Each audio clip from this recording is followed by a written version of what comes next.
दोस्तों, शक ऐसी बीमारी है जो इंसान के परिवार को धीरे धीरे दीमक की तरह खोखला करती है। जैसे अवैध संबंध किसी परिवार को पूरी तरीके से तोड़ देते हैं, उसी तरीके से अगर किसी रिश्ते में शक आ जाए तो वो शक भी रिश्तों को खोखला कर देता है, जैसा कि आज की कहानी के अंदर होता है। दरअसल आगरा के अंदर इसी बुधवार को अदालत के अंदर एक फैसला आता है और फैसला ये आता है कि इसमें 3 व्यक्ति ऐसे होते हैं जिनके ऊपर एक केस चल रहा था और उसी केस के तहत 4 साल पुराने इस केस के तहत इन तीनों के तीनों को फांसी की सज़ा सुनाई जाती है और साथ ही साथ 1-1 लाख रुपए का जुर्माना भी लगाया जाता है। दरअसल एक पति होता है जिसका नाम गौरव है, वो इस पूरे मामले में शामिल था, उसको फांसी की सज़ा हुई। साथ के साथ पिता मदन और भाई अभिषेक, यानी एक परिवार के 3 सदस्यों को फांसी की सज़ा सुनाई जाती है और वो भी सिर्फ इसलिए क्योंकि 4 साल पहले इन्होंने एक अपराध किया था। और दोस्तों, ये कहानी उन लोगों के लिए एक बड़ी सीख भी है जो जज्बात में आकर किसी भी तरीके का क्राइम कर जाते हैं। आप लोग देखेंगे कि इस क्राइम के अंदर क्राइम तो हुआ, लेकिन उसके बावजूद एक नहीं बल्कि कई सारी ज़िंदगी पूरी तरीके से तबाह बर्बाद हो गई। तो ये पूरी कहानी मैं आप लोग को सुना रहा हूँ। अगर बात करें इस पूरी कहानी की, तो इस पूरी कहानी की शुरुआत होती है उत्तर प्रदेश के शहर आगरा से।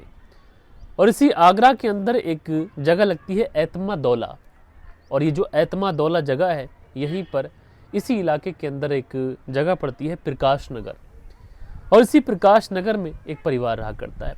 परिवार में पिता है मदन, उनका एक बेटा गौरव है, उनका एक बेटा अभिषेक है। ये जो पूरा परिवार है हंसी खुशी अपनी ज़िंदगी बिता रहा है। अब जो बड़ा बेटा था गौरव, उसकी शादी की उम्र हो चली थी, लिहाजा गौरव के लिए लड़की देखना शुरू की जाती है। लड़की बाकायदा जब देखी जाती है तो एक अच्छी लड़की मिल भी जाती है जिसका नाम पूजा होता है। पूजा और गौरव की उसके बाद में बहुत ही सम्मान के साथ में, परिवार की रजामंदी के साथ में तमाम रिश्तेदारों को बुलाकर शादी कर दी जाती है। अब पूजा जब इस परिवार में दुल्हन बन के आती है तो पूजा पूरी कोशिश करती है अपनी तरफ से कि इस परिवार को वो खुशियों से भर दे। चाहे वो पिता हो यानी ससुर जी, उनका भी कहा मानती, देवर की भी खिदमत करती, सास ससुर की भी खिदमत करती, पति तो था ही पति, तो उसकी भी खिदमत करती। लिहाजा एक अच्छी बहू होने के नाते पूजा वो सब कुछ कर रही थी जो एक सही लड़की को करना चाहिए था, और पूजा अपनी इन कोशिशों में कामयाब भी होती है। धीरे धीरे ये जो परिवार था, ये परिवार, इसके अंदर खुशियाँ भर आती हैं। धीरे धीरे समय गुजरता है, लेकिन इसी बीच में पूजा की ज़िंदगी में एक ऐसा ग्रहण लगता है जिसने इस पूरे जो परिवार है, इसकी खुशियों को मटिया मेट कर दिया। दरअसल जो पूजा के पति थे गौरव, उनको पूजा के नेचर पर कहीं ना कहीं शक होने लगा। उनको ऐसा लगने लगा कि उनकी जो पत्नी पूजा है, उसका चालो चलन ठीक नहीं है। अब वो इस बात में सूग-बूग लगाते हैं कि आखिरकार किसके साथ में हो जाते हैं। तो दरअसल इनके घर पर इनका मौसेरा भाई शिवम अक्सर आया करता था और गौरव को ये शक था कि पूजा के रिश्ते शिवम के साथ में हैं। हालांकि ऐसा था या फिर नहीं था, ये तो जांच का विषय है, लेकिन गौरव को अपनी पत्नी पूजा के ऊपर कुछ इस तरीके से शक होता है कि गौरव अब मन ही मन बहुत ज़्यादा परेशान होने लगता है। गौरव को समझ नहीं आता है कि वो अपनी ज़िंदगी में क्या करे और क्या ना करे, और अगर ऐसे ही सब कुछ चलता रहा तो परिवार की इज्जत मटिया मेट हो जाएगी। ऐसा सिर्फ गौरव अपने जहन में, अपने ख्यालों में सोचा करता था। लिहाजा धीरे धीरे वक्त गुजरता रहता है और वक्त गुजरने के साथ गौरव और पूजा के बीच में इस बात को लेकर काफ़ी ज़्यादा झगड़ा होता था। पूजा इस बात को सिरे से खारिज करती थी, कहती कि ऐसा कुछ नहीं है, महज ये तुम्हारे दिल का और तुम्हारे दिमाग का एक वहम है, ऐसा मत सोचो, मैं सिर्फ तुमसे प्यार करती हूँ और इसी परिवार के लिए ज़िंदगी मैंने अपनी निछावर कर दी है। लेकिन दूसरी तरफ जो गौरव थे, उनको यकीन ही नहीं था कि पूजा सच बोल रही है या फिर झूठ बोल रही है। इसलिए गौरव पूजा से आए दिन मार पिटाई और झगड़ा, ये सारी चीज़ें किया करते थे। लेकिन दोस्तों, कब ये मार पिटाई झगड़ा एक ऐसी प्लानिंग में तब्दील हो जाता है कि किसी को कानो कान खबर नहीं थी। शायद पूजा भी आने वाले खतरे को भांप नहीं पाई थी। लिहाजा गौरव जो होता है वो इस बारे में अपने पिता मदन से जिक्र करता है। उसके बाद में इस बारे में छोटे भाई अभिषेक से जिक्र किया जाता है।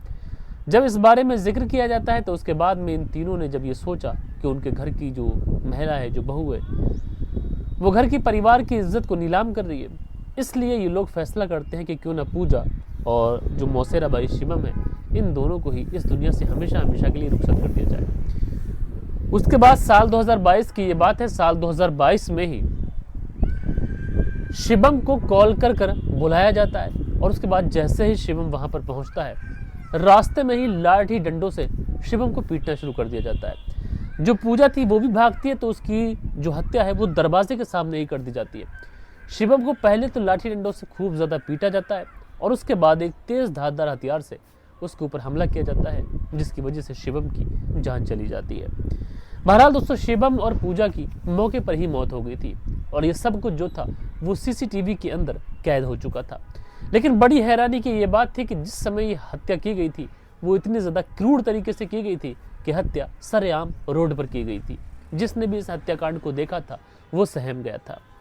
हालांकि बाद में मामला पुलिस तक पहुंचा और इस केस के अंदर सुनवाई शुरू हुई और ऐसा करते करते आप देखेंगे लगभग 4 साल का समय गुजर गया और फाइनली इसी बुधवार को इस पूरे केस के अंदर फैसला आता है। इस फैसले में जो पति जो होते हैं गौरव, उनको फांसी की सजा सुनाई जाती है और पिता मदन और छोटा भाई अभिषेक, एडीजे 26 अमरजीत सिंह की जो अदालत होती है उसमें ये फैसला सुनाया जाता है। साथ के साथ इनके ऊपर 1-1 लाख रुपए का जुर्माना भी लगाया जाता है। जो घर की महिलाएं थी उनके खिलाफ कोई ऐसा सबूत नहीं मिलता है, इसलिए उन्हें बाइज्जत बरी कर दिया जाता है। बहरहाल दोस्तों, ये एक ऐसा केस था, इस केस ने इंसानियत को शर्मसार कर दिया। आप लोगों ने देखा कि कैसे इस केस के अंदर महज शक के आधार पर एक महिला जिसका नाम पूजा था उसकी हत्या कर दी जाती है, मौसेरे भाई शिवम की हत्या कर दी जाती है और अब ये तीनों अपनी आखिरी सांसों तक जेल के अंदर इंतजार कर रहे हैं।